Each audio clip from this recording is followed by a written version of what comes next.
তার কন্যাকে তার নানা বাড়ি রেখে আসে। নানা বাড়িতেই বড় হয়। যখন আমার কন্যা বাচ্চাটা বড় হইছে, আব্বা ডাকে আম্মা ডাকে, এত আকর্ষণীয় চেহারা, এত সুন্দরী, এত রূপবতী, মনে হয় যে দুনিয়ার মধ্যে এরকম দ্বিতীয় কোনো কন্যা নেই। আর আপনারা জানেন দাহিয়াতুল কলবি রাদিয়াল্লাহু তাআলা অনেক সুন্দর ছিলেন।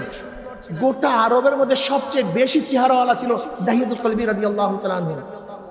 এমনকি দাহিয়ার চেহারা সৌন্দর্য, তার দেহের গঠন এত আকর্ষণীয় ছিল, তিনি সবসময় শরীরকে আবৃত করে আর রাস্তা নামতেন মহিলাদের ফিতনার ভয়ে। দাহিয়াতুল কলবি রাদিয়াল্লাহু তাআলা চেহারা দেখলে, শরীর দেখলে মেয়েরা ঠিক থাকতে পারতো না, এত আকর্ষণীয় চেহারা ছিল।